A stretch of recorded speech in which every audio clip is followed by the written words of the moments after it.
What's up, guys? Welcome to Deep Dive Fantasy Football, and I'm here to tell you something that you probably don't want to hear. Lamar Jackson is not a top 5 Dynasty quarterback. Here's why. First off, he's not a good passer. We know this. But a lot of people will say, he's not that bad. No, he is. Here are the stats to show it, and these stats are irrelevant to what receivers are on the team, how the O-line performs. All of these things are irrelevant for the stats I'm giving you. They're solely based off quarterback play. 1, money throws. He is 18th in money throws among all quarterbacks in the league. Money throws are basically, it's like a clutch rating.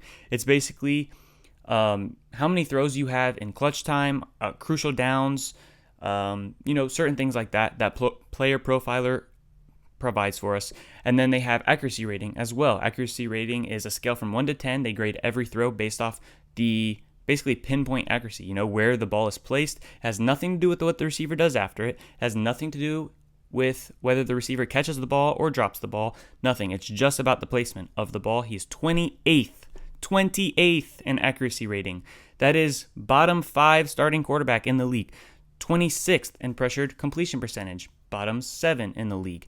19th in true passer rating. All of those are well below average. Some of them are top 5 worst marks in the league. That is not a good sign.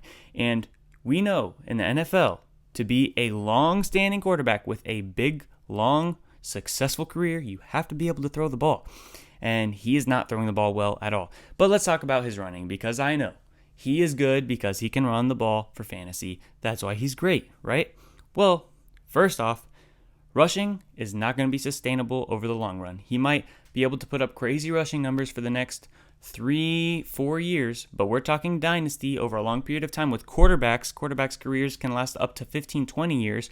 So getting Lamar Jackson being good as a runner for, or great as a runner for 3 to 5 years is not going to be as profitable for you and your fantasy team as getting somebody, for example, like a Kyler Murray or a Josh Allen who can also pass the ball. So those are some of the guys, for example, I would take over Lamar Jackson. Lamar Jackson right now is my dynasty quarterback 6. But let's go back to the rushing. Let's talk about the rushing, right?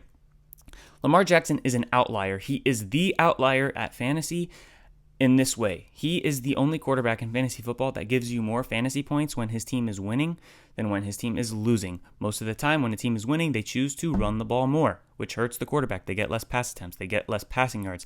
They're also winning, so they're not scoreboard chasing, which decreases the likelihood that the quarterback is throwing for touchdown passes. Well, Lamar Jackson, on the other hand, is the exact opposite. When his team is winning, they run the ball with Lamar Jackson. When his team is winning, they can set up the play action with Lamar Jackson running and passing, which is like the only times he's super successful as a passer is off play action. And then lastly, he will just continue to grind out the clock, right? And he is the one grinding out the clock, not the running backs, him and the running back. So he's getting fantasy points in that way. Now let's look at the flip side. When teams are losing, most of the time the fantasy quarterback racking up points, baby. They're throwing the ball, they're getting yardage, they're getting touchdowns, trying to catch up, right? Well, Lamar Jackson is not that. Why am I saying this, right? Also, real quick, Lamar Jackson in negative game scripts is atrocious. Defenses play him so well. When he falls behind, he cannot catch up, which is horrible for fantasy because you need to get those points back, right? That's, some people consider it garbage time if it's at the end of the game, but any point in the game when you're losing, your quarterback is racking up points for you, trying to catch up. Well, Lamar Jackson, in games where he's losing at halftime, has never won because he's not able to do that for you. So why am I talking about this, right? Why does it matter? Why does the defense matter? The Ravens have a good defense, so what's the conversation for?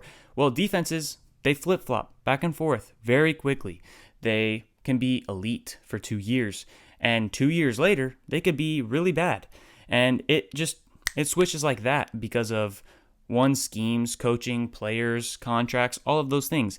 And I'll tell you this, if the Ravens defense cannot keep up this elite level that they've been playing at, this really good level that they've been playing at in the 2.5 years Lamar Jackson has been starting, he's going to get bad and it's going to happen quickly. Let's even look at what's happened, right? His first season was amazing. He was quarterback 1 first, 27.5 points per game. That was last year, 2019.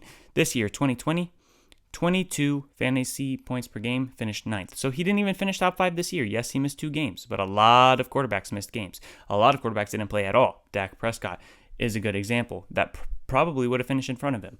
So, I think this year where he finished 9th, is more accurate, closer to what he's going to be doing over the course of his career. And we have more and more good young quarterbacks coming into the league, right? None of the elite quarterbacks, except for maybe Aaron Rodgers, and that's kind of just this year. Over the last 3 years, he hasn't had a great year except for this one. None of the old quarterbacks that are kind of aging out of the league right now have been great for fantasy recently. Phillip Rivers, Drew Brees, Tom Brady.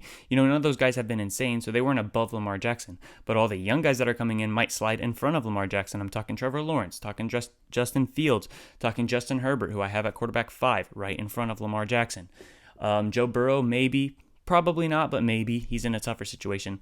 But all of this to say that Lamar Jackson is great, but he is not a top 5 fantasy quarterback for the reasons that he is not a good passer. He will not have a super long, super successful career in the NFL unless he fixes that, and that's going to be tough to fix at this point, 3 years in. That's one. 2, his rushing will diminish for 2 reasons. 1, as he gets older, it'll diminish naturally. It already did this year.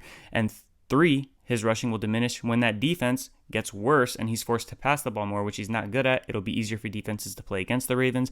And all of a sudden, his touchdown opportunity goes way down, his rushing yards go way down, and he's worse for fantasy. That's why he's not a top 5 fantasy quarterback. Thanks for listening, tuning in. Check out the podcast. If you don't listen to the podcast, it's Deep Dive Fantasy Football, wherever you listen. Apple, Stitcher, Spotify. You know the gist. Have a good one, guys. Peace.